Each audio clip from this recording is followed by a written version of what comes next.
생리통이 실제로 심하면 분만 진통이랑 사실 비슷한 정도가 되거든요. 저도 얘기해야 되나요? 저는 이미 폐렴됐다고. 네, 이런 거 다 이게 다 잘라 주실 거죠? 아, 이걸 중점적으로 내보낼 거예요.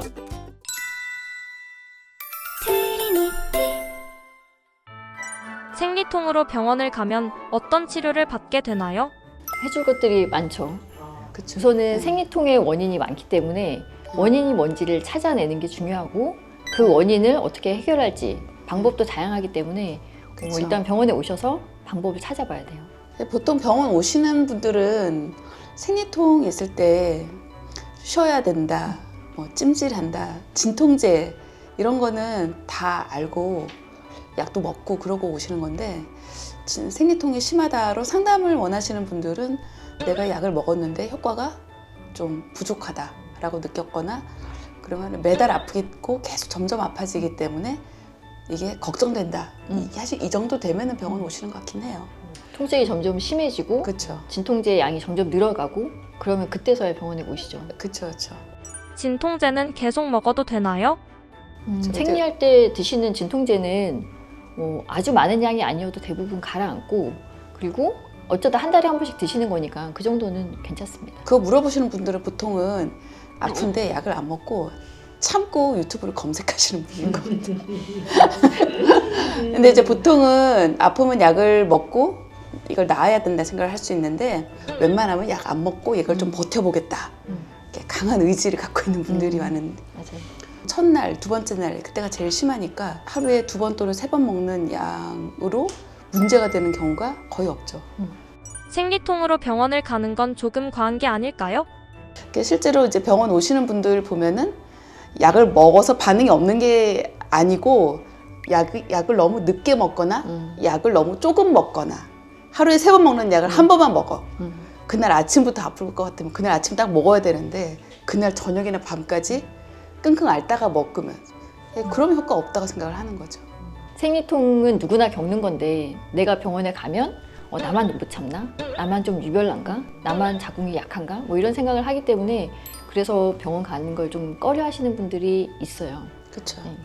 생리통이라는 게 자궁 근육이 수축하면서 생기는 거니까 그 통증이 실제로는 굉장히 강하고 심하죠. 굉장히 심하거든요. 그래서 그거를 굳이 억지로 참아야 될 이유는 없을 것 같아요. 없죠. 내가 감당할 수 있는, 내가 상상할 수 있는 그런 최고의 통증을 만약에 10점이라고 가정을 하면은 생리통이 심한 사람들은 그게 6점에서 8점 정도 된다고 그러고 생리통이 실제로 심하면 분만 진통이랑 사실 비슷한 정도가 되거든요.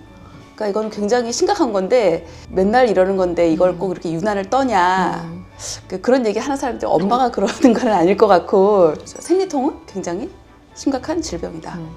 생리통의 원인 중에 하나가 자궁에 혹이 생기거나 난소에 혹이 생겨서 생기는 경우도 많거든요. 그런 경우에는 평소보다 생리통이 더 심해지고 더 오래가고 그런 경우가 있어요. 그러니까 본인의 생리통 양상이 좀 달라지고 심해졌다. 그러면 그때는 꼭 병원에 가보셔야 돼요. 얘가 점점 기간이 길어지고 강도가 세지고 더 많은 약이 필요하다. 이런 경우는 보통은 자궁 난소에 질환이 있는 경우가 많죠. 특히 나이가 30대 후반 이후라면. 생리대를 많이 사용하면 과다출혈인 건가요? 생리 양이 많다 이게 좀 되게 어려운 질문이거든요. 뭐 내 생리 양을 딴 친구랑 뭐 비교해 보거나 패드에 무게를 달거나 그게 어렵잖아요. 한 번 생리할 때마다 생리 기간은 적어도 3일에서 7일 이내라고 돼요. 보통 통상적으로 4, 5일이라고 얘기하죠.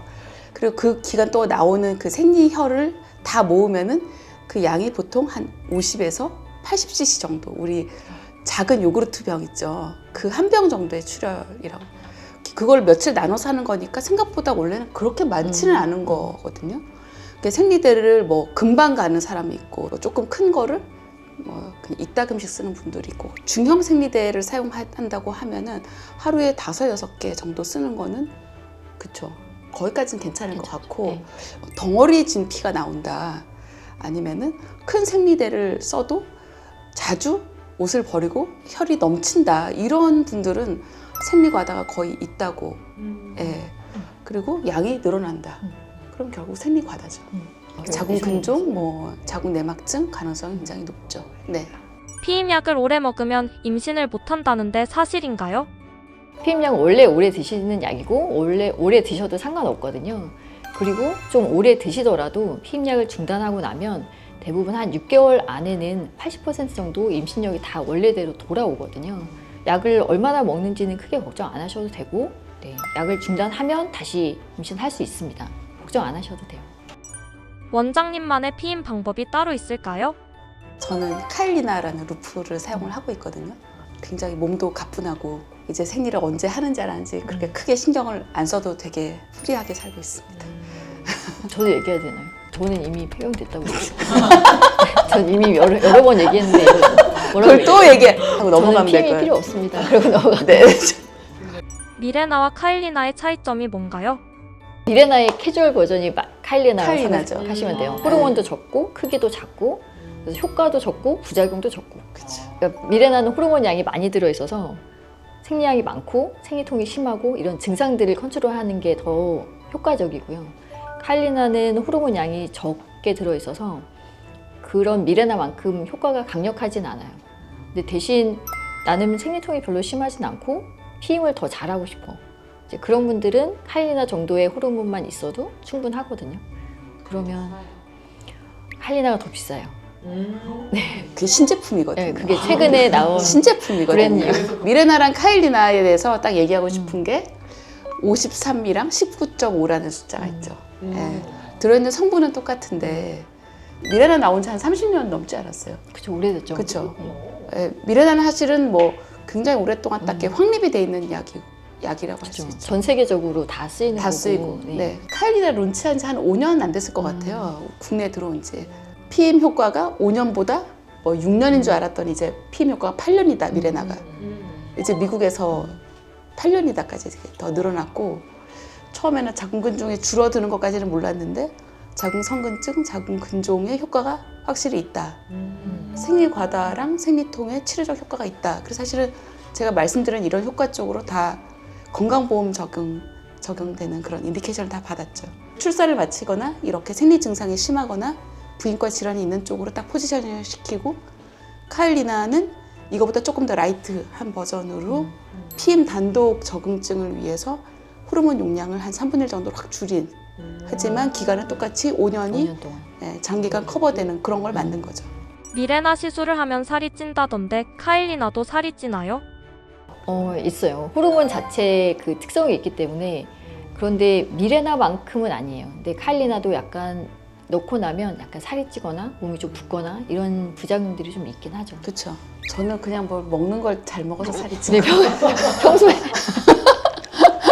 네, 이런 거 다 이게 다 약간, 잘라주실 거죠? 아, 이걸 중점적으로 내보낼 거예요. 피임약을 먹으면 출혈이 생기는데 괜찮은 건가요? 우리 몸에 여성 호르몬이 있잖아요. 근데 밖에서 호르몬이 들어오면 그게 어떤 종류의 호르몬이든 어떤 양이든 결국은 피가 좀 나요. 그렇죠. 호르몬이 어느 정도 안정돼 있던 상태였는데 그거를 변화시키는 다른 게 들어왔기 때문에 피가 나는 거는 너무 자연스러운 현상이고 오히려 그렇죠. 네. 누구나 흔히 볼 수 있는 증상이에요.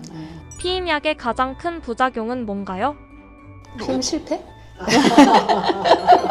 아, 네, 그렇군요. 실제로 환자분들은 피임약 먹으면은 피임 효과만 있어야지 왜 피가 나냐?